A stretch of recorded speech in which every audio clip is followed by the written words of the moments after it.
लेकिन राख को जला करके हम कुछ बना नहीं सकते। राख तो रहेगी रहेगी। ऐसे हत्या हो जाने के बाद महाराज कितना भजन पूजन कर लो तो कुछ समाप्त होता है, लेकिन राख रूपी हत्या पीछे लगी ही रहती है। इसलिए ब्रह्म हत्या नहीं करना चाहिए। और जो दंडनीय है उसको दंड भी देना चाहिए, यह शास्त्र कहता है। ब्रह्म बंधुर न हंतव्य आतताई बधारहण। कहा तो इसका मतलब अर्जुन ने माथे की मणि निकाली, शेष को काट दिया, शिखा को काट दी और धक्का दे करके निकाल दिया। मतलब क्या है? ब्राह्मण का सम्मान, ब्राह्मण सम्माननीय है, आदरणीय है, पूजनीय है, वंदनीय है, और उसका सम्मान गिर गया ना तो मरने के समान हो गया। जो पूजनीय हो, जो सम्माननीय हो, उसका अगर सम्मान गिर जाए ना तो मरने के समान हो जाता है। आज अर्जुन ने जब छोड़ा तो अश्वत्थामा ने कहा अर्जुन इससे अच्छा तो मरना था। ये अपमान भरा जीवन मुझे जीना पड़ेगा। ब्रह्मास्त्र का प्रयोग किया है उत्तरा के गर्भ पर। उत्तरा दौड़ करके आई हैं, श्री ठाकुर जी के चरणों में लिपट गई। कन्हैया पाहि पाहि महायोगिन देव देव जगतपते नान्यं तद भयं पश्ये यत्र मृत्युः परस्परम् यत्र मृत्युः परस्परम्। त्राहि मां हे प्रभु, हे जगतगुरु, हे जगदीश्वर, हे धर्मात्मा, हे ठाकुर, हे लाला, आप मेरी रक्षा करें। कन्हैया ये ब्रह्मास्त्र मुझे जलाकर खाकर देगा, लेकिन हे कान्हा, हे द्वारिकाधीश, मैं ये नहीं डर रही हूं कि ये ब्रह्मास्त्र मुझे जला देगा। मैं जल जाऊं मुझे कोई डर नहीं है, समझ रहे हैं? लेकिन हे लाला, जो मेरे गर्भ में बालक पल रहा है, कौरव पांडव दोनों कुलों का एक ही दीपक है। अगर वो दीपक बुझ जाएगा ना, हे द्वारिकाधीश, इतिहास में आपका नाम कलंकित हो जाएगा कि जिसकी रक्षा स्वयं भगवान द्वारिकाधीश करते थे, ऐसे ही कुल में कोई पानी देने लायक एक दीपक तो नहीं बचा। प्रभु मेरा शरीर समाप्त हो जाए, मैं जल जाऊं, मुझे कोई फर्क नहीं पड़ता, लेकिन ये शिशु, ये बालक जो पल रहा है, ये आपके जीवन का कलंक न बन जाए। इसलिए हे गोविंद, इसे बचा लो। याद रखना, कुंती उत्तरा ये नहीं कहती है कि मुझे बचा लो। किसको बचा लो? किसे बचा लो? मेरे गर्भ को बचा लो। किसे बचा लो? गर्भ को बचा लो, मुझे नहीं। आजकल हम यही बात कहते हैं, बस मेरी रक्षा हो, मेरा कल्याण हो, मेरा ऐसा, मेरा मेरा मैं। एक बात बताऊं, जब उत्तरा ने कहा कि लाला मुझे मर जाने दो, लेकिन मेरे लाला को, मेरे इस गर्भ को बचा लो, तो भगवान ने जब गर्भ को बचाया है तो क्या उत्तरा को मरने दिया है? क्या उत्तरा को छोड़ दिया? नहीं, उत्तरा को भी बचाया। जब हम किसी के कल्याण की बात करते हैं ना, उससे पहले मेरा कल्याण होता है। इसलिए हमेशा दूसरों के कल्याण की बात सोचनी चाहिए, अगर अपना कल्याण चाहते हो तो। आज भगवान उत्तरा के गर्भ को बचाया है, लेकिन भगवान ने जब इस लीला को किया तो कुंती ने देखा समझ गई कि ये साधारण नहीं, साधारण मानव नहीं। नमस्ते पुरुषं ताद्यं ईश्वरं प्रकृते परं अलक्षं सर्वभूतानां बहिरवस्थितम्। नमस्ते पुरुषं ताद्य ईश्वर, हे ईश्वर, हे जगदाधार कृष्ण, आपको नमस्कार है। भगवान ने कहा बुआ आप मेरा नमस्कार करती हैं? नमस्ते पुरुषम ताद्यम ईश्वरम, परम पुरुष मान करके मुझे प्रणाम करती। ये उल्टी गंगा क्यों बहा रही?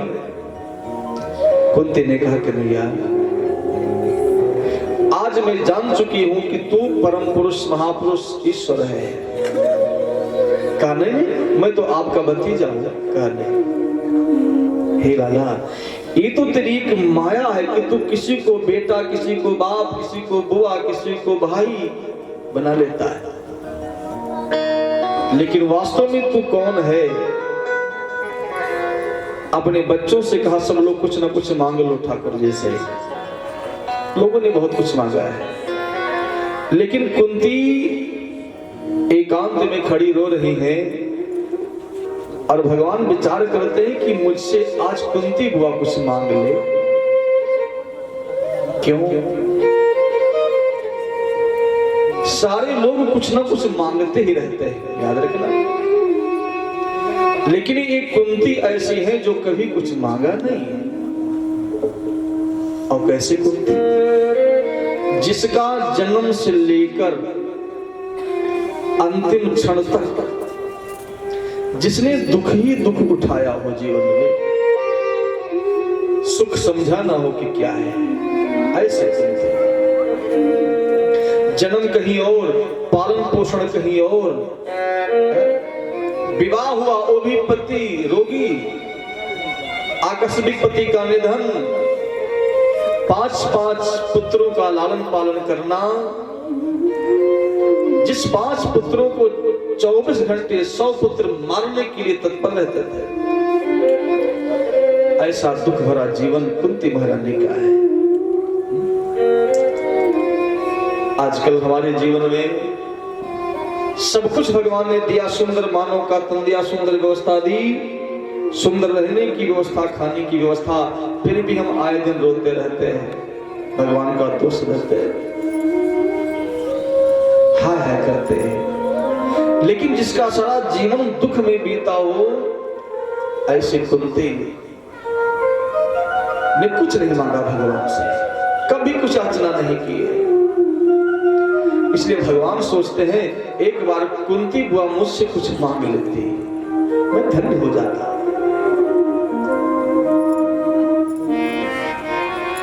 कुंती कहती है लाला, आज मेरी भी कुछ आपसे मांगने की इच्छा है। भगवान ने कहा मांगो ना बुआ, क्या देना है मुझे?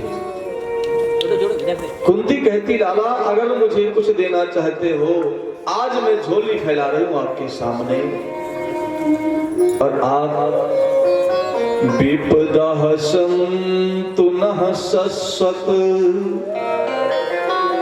तत्र तत्र जगद्गुरो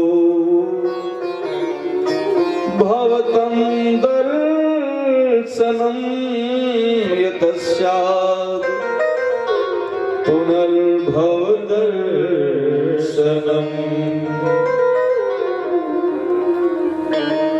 विपदा सन्तु न शश्वत्। हे कन्हैया, अगर देना चाहते हो मुझे जीवन में दुख दे दो, विपत्ति दे दो। सुना कन्हैया ने कहा, अरे आज तक जितने भक्त हुए, किसी ने भक्ति मांगी, किसी ने राज्य मांगा, किसी ने पुत्र मांगा, किसी ने परिवार मांगा, किसी ने मांगा मैं मरूं ना, लेकिन किसी ने ये नहीं मांगा कि मुझे दुख चाहिए। आज कुंती ही ऐसी है जो भगवान से दुख मांगती है। भगवान ने कहा बुआ तेरी बुद्धि चकरा तो नहीं कहा नहीं लाला, मैं बिल्कुल स्वस्थ हूं, मुझे दुख चाहिए। क्यों दुख चाहिए? कुंती कहती कन्हैया जब व्यक्ति के ऊपर दुख पड़ता है ना तो 24 घंटे हर श्वास में भगवान को याद करता है, और जब सुख आ जाता है ना तो सबसे पहले भगवान को ही व्यक्ति भूल जाता है। एक बात बताऊं, वास्तव में जब मेरे जीवन में संकट आता, हम संकट से घिर जाते हैं तो मुझे भगवान दिखता है। कौन दिखता है? ठाकुर जी दिखते हैं। और जब मेरे जीवन में सुख आ जाता ना तो मुझे बड़े बड़े लाज, बड़े बड़े ताज, बड़ी बड़ी प्लेन, बड़े बड़े पार्क दिखने लगते हैं। आज यहाँ टूर पे जाना है, आज वहां यात्रा करना, आज ही करना, आज करना। लेकिन जब हम संकट में घिर जाते हैं तो मुझे भगवान दिखता है। आज कुंती ने भगवान से दुख मांगा है, इसलिए मेरे भाई बहन आप राम कथा कृष्ण कथा सुन रहे हैं। कभी मांगने की आवश्यकता पड़ जाए ठाकुर जी के सामने तो क्या मांगना चाहिए? नासवान वस्तु, जो नासवान है नहीं। मांगा है मैंने श्याम से वरदान एक ही। कौन सा वरदान? और तेरी कृपा बनी रहे जब तक है जिंदगी, तेरी कृपा बनी रहे जब तक है जिंदगी।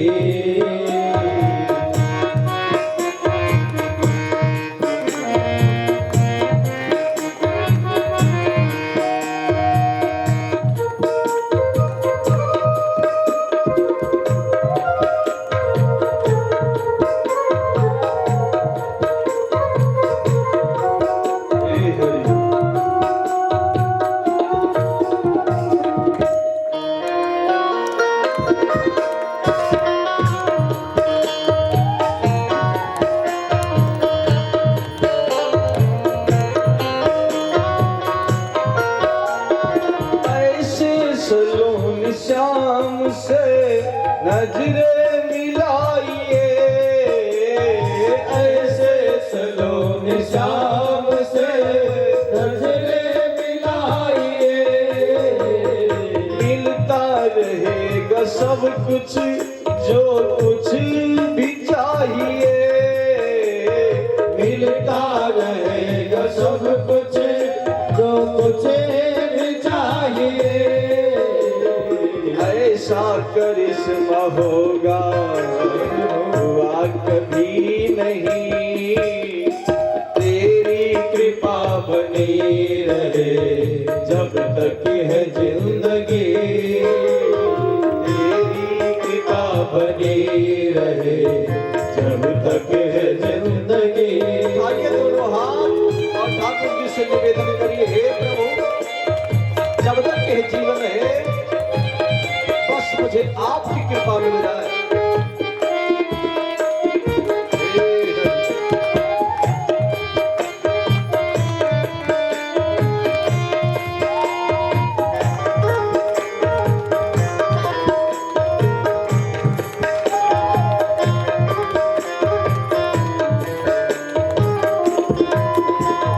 तेरी कृपा बनी रहे जब तक है जिंदगी,